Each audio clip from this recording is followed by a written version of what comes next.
আলহামদুলিল্লাহ, মহান রবের দরবারে লাখো কোটি শুকর ও সুজুদ, যিনি আমাকে এবং আপনাদেরকে সপ্তাহের শ্রেষ্ঠ দিন জুমার দিন মসজিদে আসার এবং বসার তৌফিক দিয়েছেন। এজন্য শুকরিয়া আদায় করি আলহামদুলিল্লাহ। সম্মানিত মুসল্লিয়ানে কেরাম, আমরা গত জুমা আলোচনা করেছিলাম দুরূদের গুরুত্ব ও ফজিলত সম্পর্কে।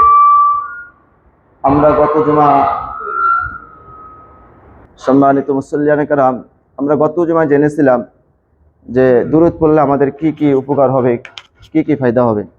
আজকে আমরা জানবো দুরূদ না পড়লে আমাদের কি কি ক্ষতি হবে, আমরা কি কি লসের মধ্যে পড়ব।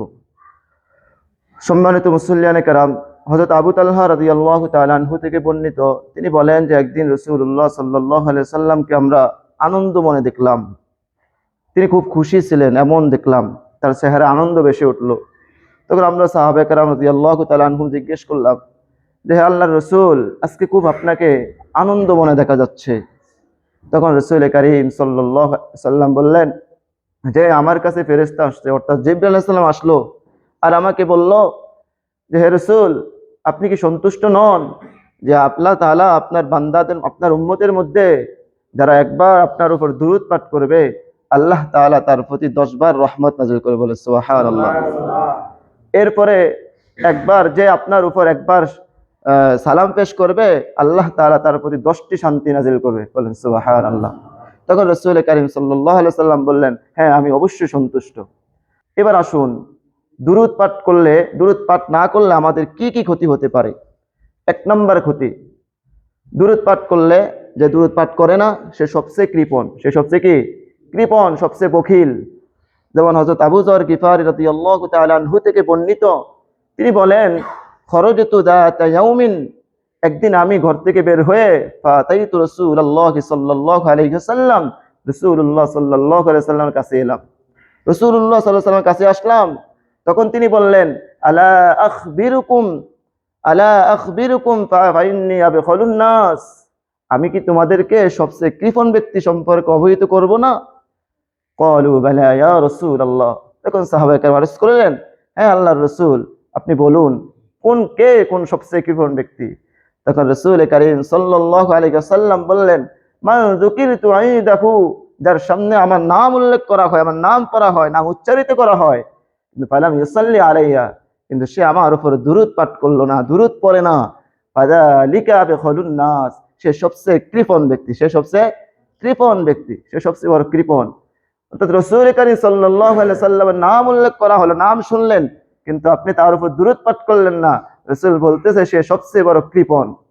অন্য এক হাদিস হযরত আলী রাদিয়াল্লাহু তাআলা আনহু থেকে বর্ণিত, তিনি বলেন যে রাসূল আকরাম সাল্লাল্লাহু আলাইহি ওয়াসাল্লাম বলেছেন, আল বাখীলুল্লাযী মান যুকিরতু ইনদাহু ফালাম ইউসাল্লি আলাইয়া, যে সেই ব্যক্তি সবচেয়ে কৃপণ যার সামনে আমার নাম উল্লেখ করা হয়, আমার নাম উচ্চারিত হয়, অথচ সে আমার উপর দুরূদ পড়ে না। হযরত আয়েশা রাদিয়াল্লাহু তাআলা আনহা থেকে বর্ণিত, তিনি বলেন যে রাসূল আকরাম সাল্লাল্লাহু আলাইহি সাল্লাম বলেছেন, ওই ব্যক্তি ধ্বংস হোক যে কিয়ামতের দিন আমার সাথে সাক্ষাৎ হবে না, যার সাথে আমার সাথে কিয়ামতের দিন সাক্ষাৎ হবে না।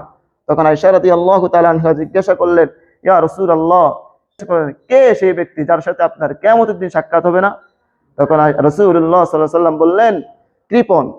তখন আয়েশা রাদিয়াল্লাহু তাআলা আনহা জিজ্ঞাসা করলেন, কৃপণ সে কোন কৃপণ? কৃপণ তো অনেক পদের আছে, তাহলে কোন সে কৃপণ? তখন রাসূল আকরাম সাল্লাল্লাহু আলাইহি সাল্লাম বললেন, যার সামনে আমার নাম উচ্চারণ করা হয়, সে আমার উপর দুরূদ পাঠ করলো না, সে কৃপণ, সেই ব্যক্তির সাথে কাল কিয়ামতের ময়দানে আমার সাক্ষাৎ হবে না। আর রাসূল কারীম সাল্লাল্লাহু আলাইহি সাল্লাম বলেছেন সেই ব্যক্তি ধ্বংস হোক। তাহলে রাসূল কারীম সাল্লাল্লাহু আলাইহি সাল্লামের নাম শুনলে যে ব্যক্তি দুরূদ পাঠ করে না, সে সবচেয়ে বড় কি? কৃপণ। এরপরে 2 নম্বর যেটা ক্ষতি হবে সেটা হলো যে জান্নাতের পথে ভুলে যাবে। যে দুরূদ পড়তে ভুলে গেল, সে জান্নাতের পথে ভুলে গেল।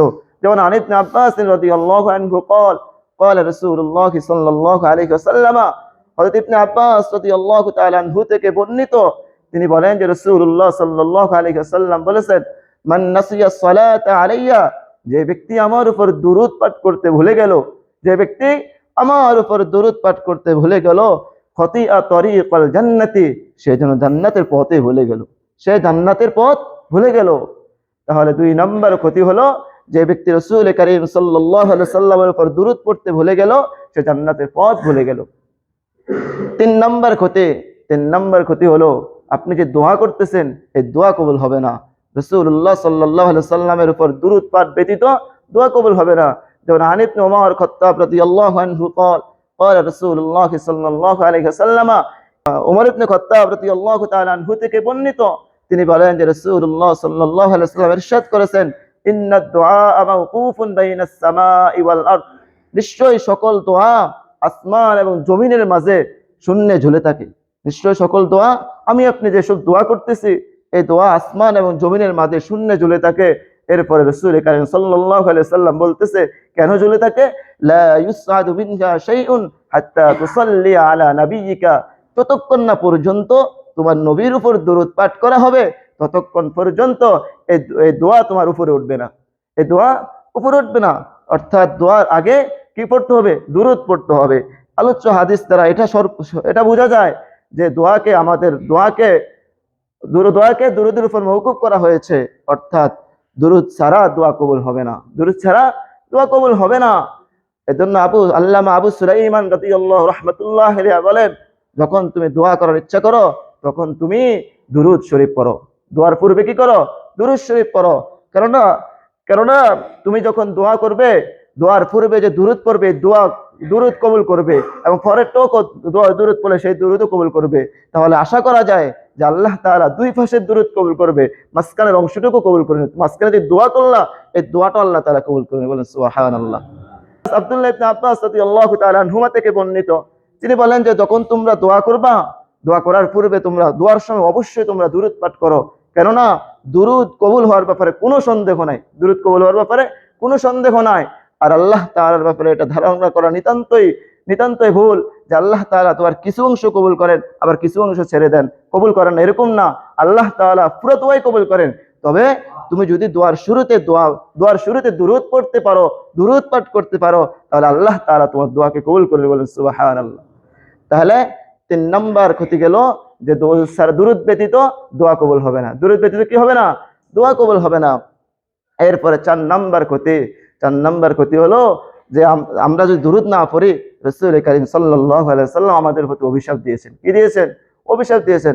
যেমন হযরত আবু হুরায়রা রাদিয়াল্লাহু তাআলা আনহু থেকে বর্ণিত, তিনি বলেন যে রাসূল আকরাম সাল্লাল্লাহু আলাইহি সাল্লাম বলেছেন, রহিমা আনফুর রাজুলিন, সে ব্যক্তির নাসিকা ধুলি দূষিত হোক, অর্থাৎ ধ্বংস হোক, অর্থাৎ কি হোক, ধ্বংস হোক, সে ব্যক্তি ধ্বংস হোক, যে যুকিরতু ইনদাহু, যার সামনে আমার নাম উচ্চারণ করা হয়, যার সামনে আমার নাম উল্লেখ করা হয়, ফালাম ইউসাল্লি আলাইয়া, অথচ সে আমার উপর দুরূদ পাঠ করে না, সে ব্যক্তি ধ্বংস হোক।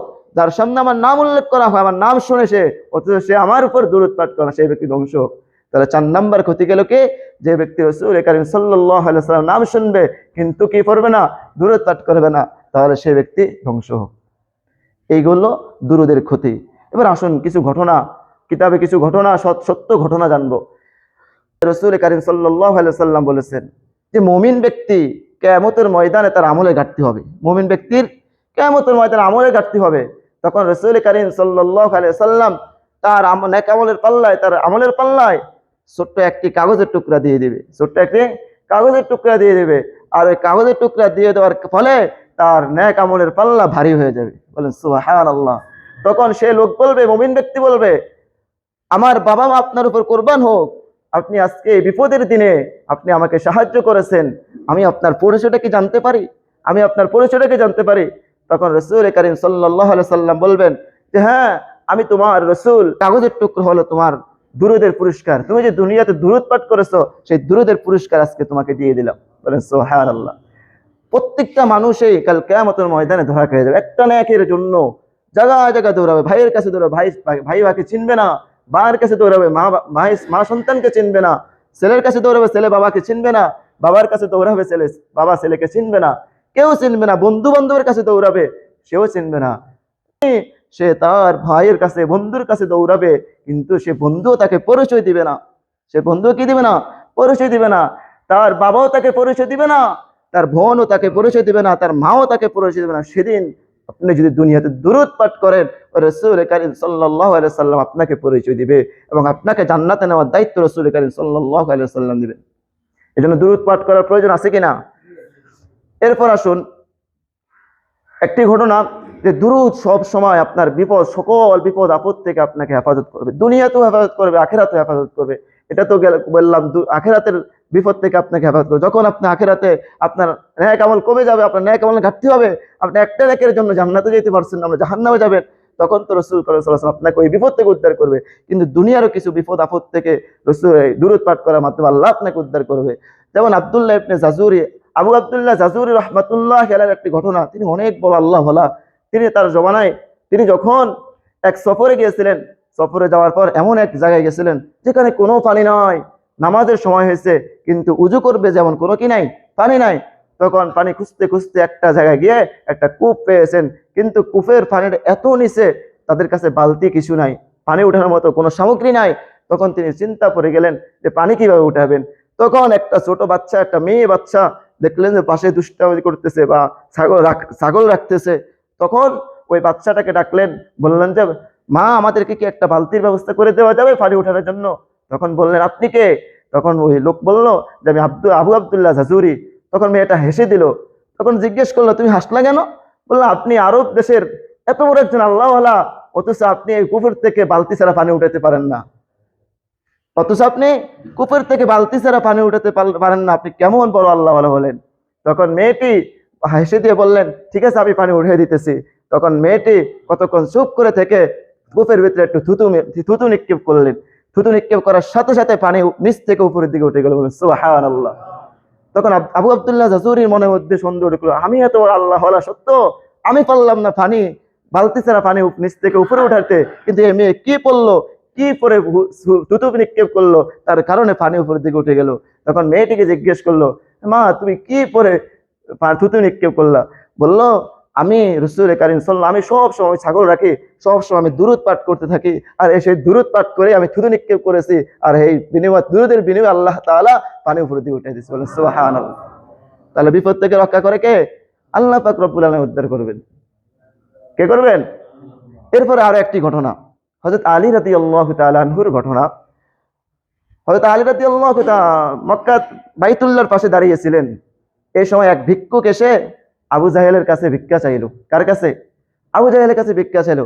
তখন আবু জাহেল দেখলেন যে আলী রাদিয়াল্লাহু তাআলা আনহু ওই পাশে দাঁড়ানো। তিনি চিন্তা করলেন, আলীর কাছে তো এখন কোনো কিছু নাই, আমি যদি তার কাছে ভিক্ষা করে পাঠাই, তাহলে সে একটা লজ্জা পাবে, কিছু দিতে পারবে না, না দিতে পারলে সে লজ্জা পাবে, হ্যাঁ, সে লজ্জিত হবে। এই জন্য তাকে লজ্জিত করার জন্য, লজ্জা দেওয়ার জন্য ভিক্ষুকে তার কাছে পাঠাইলো। ভিক্ষুকে তার কাছে পাঠানোর পর বলল, ভাই, আমাকে কিছু দাও। তিনি চিন্তা করলেন, আমার কাছে তো কিছু নাই এবং ঘরোয়া এমন কিছু নাই যে তাকে দান করব। তখন তিনি চিন্তা করলেন, আমি এক কাজ করি, কয়েকবার দুরূদ পাঠ করে তার হাতের মধ্যে দিয়ে দিই। তখন তিনি বললেন, তোমার হাতটা খোলো। হাতটা খুলে তিনি কয়েকবার দুরূদ পাঠ করে তার হাতের মধ্যে হু দিলেন, আর বললেন, তুমি হাতটা মুঠ করো, আমার সামনে খুলবা না, অনেক দূরে গিয়ে তুমি খুলবা, আর খুলে যেটা পাইবা সেটা আমি তোমাকে দান করলাম। পরে উনি দান করার পরে, উনি হু দেওয়ার পরে উনি চলে গেলেন। তখন আবু জাহেল হাসতেছেন, হাসি ঠাট্টা করতেছেন যে কিছু দিতে পারে নাই। তখন তাকে ডাকলেন যে, তোমাকে কি দিয়েছে আলী? বললো যে কি যেন পরে আমার হাতে হু দিল, এখন বললো যে যেটা থাকবে ওইটাই নাকি সে দান করলো। তখন উনি মানে হাসি ঠাট্টার চলে নিল যে কি দিল, একটা হু দিল, হুদের কি পাওয়ার আছে? তখন তিনি বললেন যে হাতটা খোলো। হাতটা খুলে দেখে তার হাতের মধ্যে একটা মুক্তা। কে? হীরা মুক্তা, যেটা রাজা বাদশাদের কাছে থাকে, যেটা সাধারণ কোনো মানুষের কাছে থাকে না। তখন বললো, তো এই আলী এটা পাইলো কোথায়? এটা তো রাজা বাদশাদের কাছে থাকে, সে সাধারণ মানুষ এটা পাইলো কোথায়? তখন তাকে জিজ্ঞেস করলো যে তুমি এত দামি জিনিস কোথায় পাইলা? বললো, আমি এত দামি জিনিস চুরি করে, ডাকাতি করে এটা মালিক আমিও না, আমি রাসূল কারীম সাল্লাল্লাহু আলাইহি ওয়াসাল্লামের কয়েকবার দুরূদ পড়ে ফু দিয়েছি, সেই দুরূদের ফসল হলো এটা। বলেন সুবহানাল্লাহ। এরপর আসুন, দুরূদ পাঠ করলে দুনিয়ার আগুন তো দূরের কথা, জাহান্নামের আগুন আপনার শরীর আগুনে পুড়বে না। যেমন হযরত আবু বকর রাদিয়াল্লাহু তাআলা আনহুর একটি ঘটনা। হযরত আবু বকর রাদিয়াল্লাহু তাআলা আনহু একদিন বাজারে গেলেন। বাজারে গিয়ে দেখলেন বিশাল বড় একটা মাছ। তখন চিন্তা করলেন, এত বড় একটা মাছ, এই মাছটা যদি আমি নিয়ে রান্না করে রাসূল কারীম সাল্লাল্লাহু আলাইহি সাল্লামকে দাওয়াত করে খাওয়াই, খুব ভালো লাগবে নিজের কাছে। তিনি কি করলেন? মাছটা ক্রয় করলেন। ক্রয় করে বাসায় নিয়ে তার স্ত্রীকে বললেন যে মাছটা সুন্দর করে রান্না করো, আমি রাসূল কারীম সাল্লাল্লাহু আলাইহি সাল্লামকে দাওয়াত দিয়ে আসতেছি। তখন তার স্ত্রী মাছটাকে সুন্দর করে কুটলেন, কুটার পরে ধোয়াটা করার পরে তখন আগুনে দিলেন, কিন্তু ওই আগুন বারবার নিভে যায়, তার ওই মাছ কিন্তু রান্না হচ্ছে না। আগুন কি হয়ে যায়? বারবার নিভে যায়, কিন্তু মাছ রান্না হচ্ছে না।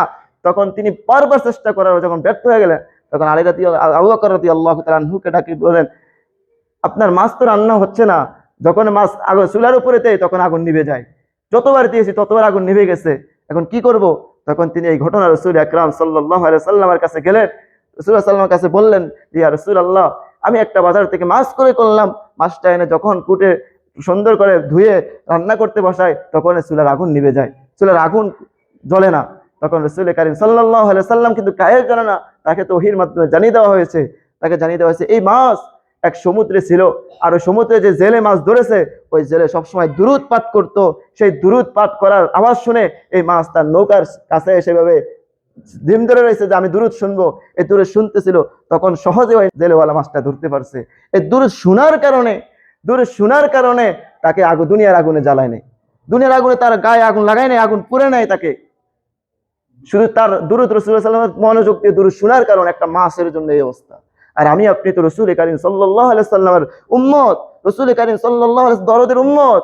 আমার আপনার জন্য রাসূলুল্লাহ সাল্লাল্লাহু আলাইহি ওয়াসাল্লাম দুনিয়া থাকতো ইয়া উম্মতি করে গেছেন, এবং এখনো ইয়া উম্মতি করতেছে। কাল কিয়ামতের ময়দানে আমার আপনার পাশে দাঁড়াবেন, সেই রাসূলের উপর যদি আমি আপনি দুরূদ পাঠ করি তাহলে আমার আপনার কি অবস্থা হবে বলেন? আমার আপনাকেও দুনিয়ার আগুন তো আগুনে জ্বলবে না, আখিরাত কিয়ামতের ময়দানে কবরের আগুনও আপনাকে আমাকে স্পর্শ করবে না, যদি আমি আপনি দুরূদের আমল করতে পারি, সাথে সাথে দুরূদের আমল করতে পারি। দুরূদ আমল করবো তো ইনশাআল্লাহ। আল্লাহ তাআলা আমল করার তৌফিক দান করুন। সম্মানিত মুসল্লিয়ানে কেরাম, এরপর আসুন আমরা দুরূদটা পড়বো কোন কোন জায়গায়। দুরূদ তো এমনিতে সব জায়গায় সবসময় পড়বো, কিন্তু কিছু বিশেষ জায়গা আছে দুরূদ পাঠ করার, কিন্তু বিশেষ কিছু জায়গা, যেমন ১ নম্বর দুরূদ পাঠ করা বিশেষ জায়গা হলো আযানের পরে দুরূদ পাঠ করা। আযানের পরে কি পড়া? দুরূদ পাঠ করা। যেমন হযরত আমর ইবনে আস রাদিয়াল্লাহু তাআলা আনহু থেকে বর্ণিত, তিনি বলেন যে রাসূল আকরাম সাল্লাল্লাহু আলাইহি ওয়াসাল্লাম বলেছেন, ইযা সামি'তুমুল মুআদ্দিনা, তোমরা যখন মুয়াজ্জিনকে আযান দিতে শুনো, ফাকুলু মিসলা মা ইয়াকুলু, তখন তোমরা সে যা বলে তোমরাও তাই বলো। অর্থাৎ মুয়াজ্জিন যখন আযান দিবে তোমরা আযানের জবাব দাও। তোমরা কি করো? আযানের জবাব দাও। এরপর রাসূল কারীম সাল্লাল্লাহু আলাইহি ওয়াসাল্লাম বলতেছে, তুম্মা সাল্লু আলাইয়া, অতঃপর আমার উপর দুরূদ পাঠ করো। ফাইন্না সালাতাকুম আলাইয়া, একবার যে ব্যক্তি আমার উপর একবার দুরূদ পাঠ করলো তার প্রতি আল্লাহ তাআলা 10 বার রহমত নাযিল করবেন। সুবহানাল্লাহ। এরপরে হাদিসের বাকি অংশে রাসূল কারীম সাল্লাল্লাহু আলাইহি ওয়াসাল্লাম বলতেছে, তোমরা যখন দুরূদ পাঠ করবা, আযান শুনলে প্রথমত কাজ কি? আযানের জবাব দেওয়া। আযানের কি দেওয়া? জবাব দেওয়া। আযানের জবাবটা কিভাবে দিবেন? মুয়াজ্জিন যখন আল্লাহু আকবার 4 বার বলবে, আপনিও আল্লাহু আকবার 4 বার বলবেন। মুয়াজ্জিন যখন আশহাদু আল্লা ইলাহা ইল্লাল্লাহ বলবে, আপনিও আশহাদু আল্লা ইলাহা ইল্লাল্লাহ বলবেন। মুয়াজ্জিন যখন আশহাদু আন্না মুহাম্মাদুর রাসূলুল্লাহ বলবে, আপনিও আশহাদু আন্না মুহাম্মাদুর রাসূলুল্লাহ বলবেন। কিন্তু যখন হাইয়া আলাস সালাহ বলবে, আপনি বলবেন লা হাওলা ওয়ালা কুওয়াতা ইল্লা বিল্লাহ, হাইয়া আলাল ফালাহ, লা হাওলা ওয়ালা কুওয়াতা ইল্লা বিল্লাহ। এরপর আল্লাহু আকবার বলবে, আপনি আল্লাহু আকবার বলবেন। এরপর লা ইলাহা ইল্লাল্লাহ বলবে, আপনিও লা ইলাহা ইল্লাল্লাহ বলবেন। বুঝছেন? এবার কিভাবে জবাব দেবেন বুঝছেন তো? এভাবে আযানের জবাব দেবেন। এরপরে আযানের জবাব দেওয়ার পরে দুরূদ পড়বেন। রাসূল কারীম সাল্লাল্লাহু আলাইহি ওয়াসাল্লামের উপর কি পড়বেন? দুরূদ পাঠ করবেন। এরপরে দুরূদ পাঠ করার পরে রাসূল কারীম সাল্লাল্লাহু আলাইহি ওয়াসাল্লাম বলতেছে, তোমরা আমার জন্য দোয়া করো। কি দোয়া করবা? ওয়াসিলার দোয়া করো। আর ওয়াসিলা কি? ওয়াসিলা হলো জান্নাতের একটা সম্মানজনক স্থান, যেটা আল্লাহ তাআলা তার বান্দাদের মধ্যে একজনকে দান করবে। রাসূল কারীম সাল্লাল্লাহু আলাইহি ওয়াসাল্লাম বলতেছে, আমি আশা করি সেই বান্দাটা আমি হব, আর যে ব্যক্তি আমার জন্য ওয়াসিলার দোয়া করবে তার জন্য আমার শাফায়াত করা ওয়াজিব হয়ে যাবে। সুবহানাল্লাহ। তার জন্য শাফায়াত করা আমার জন্য ওয়াজিব হয়ে যাবে। এজন্য যদি আপনি কি করবেন? প্রথমে আযানের জবাব দিবেন, তারপর আযান শেষ হলে রাসূল কারীম সাল্লাল্লাহু আলাইহি ওয়াসাল্লাম দুরূদ পাঠ করবেন। এরপর আযানের শেষে যে দোয়াটা, আযানের পরে যে দোয়াটা পড়ি আমরা, আল্লাহুম্মা রাব্বা হাযিহিত দাওয়াতিত তাম্মাহ ওয়াস সালাতিল কাইমাহ আতি মুহাম্মাদান আল ওয়াসিলাতি ওয়াল ফাদিলাহ ওয়া বআথহু মাকামান মাহমুদান আল্লাযী ওয়া'আদতা ইন্নাকা লা তুখলিফুল মিআদ। এই দোয়া পড়লেই রাসূল কারীম সাল্লাল্লাহু আলাইহি ওয়াসাল্লামের জন্য ওয়াসিলার দোয়া করা হয়। আর ওয়াসিলা দোয়া যে রাসূল কারীম সাল্লাল্লাহু আলাইহি ওয়াসাল্লামের জন্য করবে, তার জন্য শাফায়াত ওয়াজিব হয়ে যায়। এজন্য এটাই আমলটা কি করব? আমরা করব। তাহলে 1 নম্বরে গেল আযানের পরে দুরূদ পড়তে হয়। 3 নম্বর জুমার দিন বেশি বেশি দুরূদ পাঠ করা। যেমন ইবনে আওয়াস রাদিয়াল্লাহু তাআলা আনহু থেকে বর্ণিত, তিনি বলেন যে রাসূল আকরাম সাল্লাল্লাহু আলাইহি ওয়াসাল্লাম বলেছেন, ইন্না মিন আফযালি আইয়ামিকুম ইয়াউমাল জুমআতি, নিশ্চয়ই তোমাদের সকল দিনের মধ্যে সর্বোত্তম সর্বশ্রেষ্ঠ দিন হলো জুমার দিন। সর্বোত্তম দিন হলো জুমার দিন। ফীহি খুলিকা আদম আলাইহিস সালাম, এই দিনেই হযরত আদম আলাইহিস সালামকে সৃষ্টি করা হয়েছে। এই দিনেই হযরত আদম আলাইহিস সালামকে সৃষ্টি করা হয়েছে, ওয়াফিহি কুবিদ, এবং এই দিনেই তার ওফাত হয়েছে, অর্থাৎ এই দিনেই তিনি ইন্তেকাল করেছেন। এরপরে রাসূল কারীম সাল্লাল্লাহু আলাইহি সাল্লাম বলতেছে ওয়াফিহি নাফকাতু, এই দিনেই দ্বিতীয়বার সিংহা ফুঁক দেওয়া হবে, ওয়াফিস সাআতু, এবং এই দিনেই কি করবে, ওয়াফিস সাআতু, এই দিনে কিয়ামত অনুষ্ঠিত হবে। এরপরে রাসূল কারীম সাল্লাল্লাহু আলাইহি এগুলি বলে বলতেছে ফাআকসিরু আলাইয়া মিনাস সালাত, সুতরাং অতএব তোমরা আমার উপর বেশি বেশি দুরূদ পাঠ করো, অতএব তোমরা আমার উপর বেশি বেশি দুরূদ পাঠ করো। ফাইন্না সালাতাকুম মা'রুদাতুন আলাইয়া, কেননা তোমাদের দুরূদ আমার কাছে কি করা হয়, পেশ করা হয়। অর্থাৎ এই হাদিস দ্বারা বোঝা যায় যারা দুরূদ পাঠ করবেন জুমার দিনে দুরূদ রাসূল কারীম সাল্লাল্লাহু আলাইহি ওয়াসাল্লামের কাছে কি করা হয়, পেশ করা হয়, পাঠানো হয়। যেমন এক হাদিসে স্পষ্ট বোঝা যায়, আব্দুল্লাহ ইবনে মাসউদ রাদিয়াল্লাহু তাআলা আনহু থেকে বর্ণিত, তিনি বলেন যে রাসূল আকরাম সাল্লাল্লাহু আলাইহি ওয়াসাল্লাম বলেছেন ইন্না লিল্লাহি মালাইকাতান সাইয়াহিনা ফিল আরদি, নিশ্চয় আল্লাহ তাআলার এমন কিছু ফেরেশতা রয়েছেন যারা জমিনে বিচরণ করে বেড়ায়, জমিনে ঘুরে ঘুরে বেড়ায়। আর রাসূল কারীম সাল্লাল্লাহু আলাইহি ওয়াসাল্লাম বলতেছে ইউবাল্লিগুনি মিন উম্মতিস সালাম, আর আমার উম্মতের মধ্যে যারা আমার উপর দুরূদ পাঠ করে, আমার উপর সালাম পেশ করে, সে ফেরেশতারা যারা ঘুরে বেড়ায় তারা সেই দুরূদ আর আমার উম্মতে সেই দুরূদ আর সালাম আমার কাছে পেশ করে। বলেন সুবহানাল্লাহ। যেমন অন্য এক হাদিসে রাসূলুল্লাহ সাল্লাল্লাহু আলাইহি ওয়াসাল্লাম বলতেছে যে একজন ফেরেশতাকে আল্লাহ তাআলা আমার রওজা আতহারের নিকট নিযুক্ত করেছেন, এবং সে তাকে সকল সৃষ্টিজীবের ভাষা বোঝার, কথা শ্রবণ করার শক্তি দান করেছেন। তিনি প্রতিদিন রাসূলুল্লাহ সাল্লাল্লাহু আলাইহি ওয়াসাল্লামের উপর যারা দুরূদ পাঠ করে, সালাম পেশ করে, তিনি তার রাসূল সাল্লাল্লাহু আলাইহি ওয়াসাল্লামের কাছে ওই দুরূদ সালাম পেশ করেন এবং বলেন অমুকের ছেলে অমুকে আপনার উপর এতবার দুরূদ পাঠ করেছে। এভাবে কি করেন, দুরূদ পাঠান। তাহলে 2 নাম্বার গেল কি, আজানের জুমার দিন বেশি বেশি কি করব, দুরূদ পাঠ করব। 3 নাম্বার আসুন, এই যে আমরা এখন বসছি মজলিস, এরকম যত মজলিসে আসে, আমরা যখন মজলিসে বসি, এই মজলিসে বসলে দুরূদ পাঠ করতে হবে।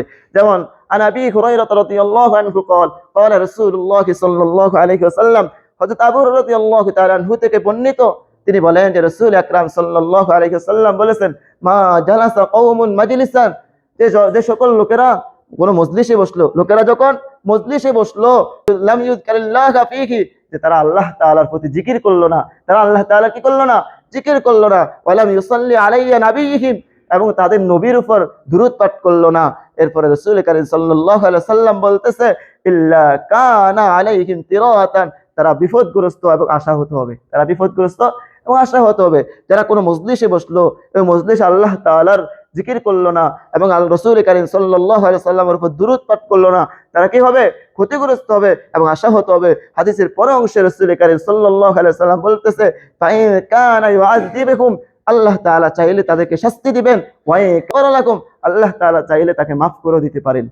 তাহলে এই জন্য এই মজলিসে বসলে আমরা শুরুতে দেখেন খুতবা পড়ি, এটা খুতবাটা হলো আল্লাহ তাআলার প্রশংসা। এরপরে দেখবেন দুরূদ শরীফ পড়ি, এটা হলো রাসূল কারীম সাল্লাল্লাহু আলাইহি ওয়াসাল্লাম দুরূদ পাঠ করা। এরপরে দেখবেন আল্লাহ তাআলা কিছু সময় জিকির করি। এই হাদিস থেকে এগুলো শিক্ষা দেওয়া যে কোনো মজলিসের শুরুতে আল্লাহ তাআলার প্রশংসা করা, রাসূল কারীম সাল্লাল্লাহু আলাইহি ওয়াসাল্লামের উপর দুরূদ পাঠ করা, এরপরে কি করা, আল্লাহ তাআলার জিকির করা। তাহলে কি হলো, 3 নাম্বারে গেল যে কোনো মজলিসে বসবো তখন কি করবো, দুরূদ পাঠ করবো। 4 নাম্বার স্থান হলো যখন আমরা মসজিদে ঢুকবো এবং মসজিদ থেকে বের হবো তখন কি করবো, দুরূদ পাঠ করবো। যেমন রাসূল কারীম সাল্লাল্লাহু আলাইহি ওয়াসাল্লাম বলতেছে ইযা দাখালা আহাদুকুমুল মাসজিদা, যখন তোমাদের কেউ মসজিদে প্রবেশ করে, ফালইউসাল্লিম আলান নবী সাল্লাল্লাহু আলাইহি ওয়াসাল্লাম, সে যেন রাসূল কারীম সাল্লাল্লাহু আলাইহি ওয়াসাল্লামের প্রতি সালাম পেশ করে, কি করে, সালাম পেশ করে। এই জন্য যখন আমরা মসজিদে প্রবেশ করব তখন রাসূল কারীম সাল্লাল্লাহু আলাইহি ওয়াসাল্লামের উপর কি করব, দুরূদ পাঠ করব। মসজিদ থেকে যখন বের হব তখন রাসূল কারীম সাল্লাল্লাহু আলাইহি ওয়াসাল্লামের উপর দুরূদ পাঠ করব। এখন আসুন, মসজিদে ঢোকার 5টি সুন্নাত রয়েছে, মসজিদ থেকে বের হওয়ার 5টি সুন্নাত রয়েছে। এই সুন্নাত যদি আপনি আমল করতে পারেন তাহলে রাসূল কারীম সাল্লাল্লাহু আলাইহি ওয়াসাল্লামের উপর দুরূদ ও পাঠের আমল হয়ে যাবে। যেমন আপনি মসজিদে ঢোকার 5টি সুন্নাত কি, 1 নাম্বার মসজিদের সামনে আসলে বিসমিল্লাহ পড়া, কি পড়া, বিসমিল্লাহ পড়া। 2 নাম্বার দুরূদ শরীফ পড়া। 3 নাম্বার দোয়া পড়া। 3 নাম্বার কি, দোয়া পড়া। এই 3টা একসাথে এভাবে পড়তে পারেন, বিসমিল্লাহি ওয়াস সালাতু ওয়াস সালামু আলা রাসূলিল্লাহ, আল্লাহুম্মা ইফতাহ লি আবওয়াবা রাহমাতিক, আল্লাহুম্মা ইফতাহ লি আবওয়াবা রাহমাতিক।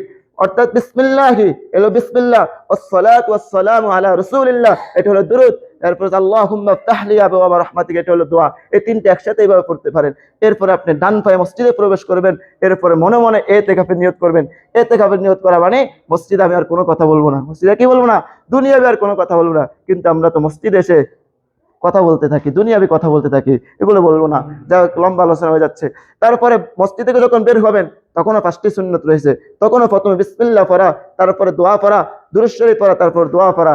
এটা এভাবে পড়তে পারেন একসাথে, বিসমিল্লাহ ওয়াসসালাতু ওয়াসসালামু আলা রাসূলিল্লাহ আল্লাহুম্মা ইন্নী আসআলুকা মিন ফাদলিক। এই তিনটা এভাবে একসাথে পড়তে পারেন। এরপরে বাম পায়ে বের হবেন, ডান পায়ে আগে জুতার মধ্যে প্রবেশ করাবেন। এইগুলো মসজিদে ঢুকার 5টি সুন্নত, বের হওয়ার 5টি সুন্নত যদি আপনি আমল করতে পারেন তাহলে রাসূল কারীম সাল্লাল্লাহু আলাইহি ওয়াসাল্লামের উপর দুরূদ পাঠ করা আমল কি হয়ে যাবে। এই গেল কোন কোন সময় আমরা দুরূদ পাঠ করব। এরপরে দোয়া করার পূর্বে একটু আগে বলেছিলাম যে দোয়া দুরূদ ছাড়া দোয়া আপনার আমার দোয়া কবুল হবে না। এজন্য দোয়া করার আগে অবশ্যই দুরূদ পাঠ করবেন, অবশ্যই দুরূদ পাঠ করবেন, তাহলে আপনার দোয়া কবুল হবে। দোয়ার পরেও দুরূদ পাঠ করবেন। ঠিক আছে, মনে থাকবে তো ইনশাআল্লাহ। এরপর আসলে ছোট্ট একটা আমল বলে শেষ করে দিচ্ছি। আপনি এখন আসলে কোন দুরূদ পড়বেন, ঠিক না? কোন দুরূদ পড়বেন? দুরূদের সর্বশ্রেষ্ঠ দুরূদ হলো আল্লাহ, আমরা যেটা নামাজের মধ্যে পড়ি, আল্লাহুম্মা সাল্লি আলা মুহাম্মাদিন ওয়া আলা আলি মুহাম্মাদ কামা সাল্লাইতা আলা ইব্রাহিম ওয়া আলা আলি ইব্রাহিম ইন্নাকা হামিদুম মাজিদ। আল্লাহুম্মা বারিক আলা মুহাম্মাদিন ওয়া আলা আলি মুহাম্মাদ কামা বারাকতা আলা ইব্রাহিম ওয়া আলা আলি ইব্রাহিম ইন্নাকা হামিদুম মাজিদ। এটা হাদিসের মধ্যে এইভাবে আসছে যে সাহাবারা জিজ্ঞেস করলো, ইয়া রাসূলুল্লাহ, আমরা তো আপনার উপর দুরূদ পাঠ করব, কিভাবে আপনার উপর দুরূদ পাঠ করব? তখন রাসূল সাল্লাল্লাহু আলাইহি ওয়াসাল্লাম এই হাদিস এই দুরূদ শিক্ষা দিয়েছেন। এরপর ছোট একটা হাদিস দুরূদ বলতেছি।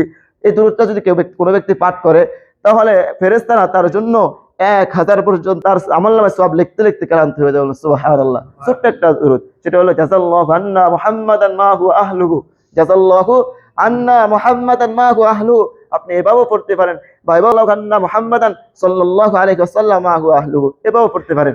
এটা বললে কোনো ব্যক্তি যদি এটা পড়ে দৈনিক, তাহলে 70 জন ফেরেশতা 1000 তো তার আমলনামা লিখতে লিখতে সে ক্লান্ত হয়ে যাবে। সুবহানাল্লাহ। আরেকটা আমল, কোন ব্যক্তি যদি এই দুরূদটা পাঠ করে তাহলে সে অবশ্যই রাসূলুল্লাহ সাল্লাল্লাহু আলাইহি ওয়াসাল্লামের শাফাত পাবে। রাসূলুল্লাহ সাল্লাল্লাহু আলাইহি ওয়াসাল্লাম কিভাবে শাফাত পাবে? সেই দুরূদটা হলো আল্লাহুম্মা সাল্লি আলা মুহাম্মাদ আনজালাল মাকআদিল মুকাররম। এই দুরূদটা যদি কেউ পড়ে তাহলে তার আমলনামায় কি হবে? তার জন্য রাসূল কারীম সাল্লাল্লাহু আলাইহি ওয়াসাল্লামের শাফাত কি হয়ে যাবে? ওয়াজিব হয়ে যাবে। এরপরে কেউ যদি রাসূল কারীম সাল্লাল্লাহু আলাইহি ওয়াসাল্লামকে স্বপ্নে দেখতে চান, কি দেখতে চান? স্বপ্নে দেখতে চান।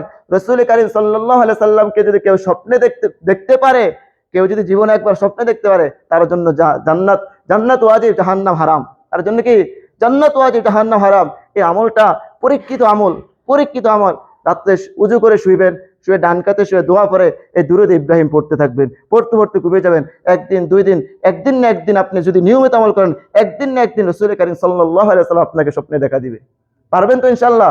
আল্লাহ তাআলা আমাদেরকে যে বিষয়ে আমল আলোচনা করেছে, আল্লাহ তাআলা আমাদেরকে আমল করার তৌফিক দান করুন। আমিন।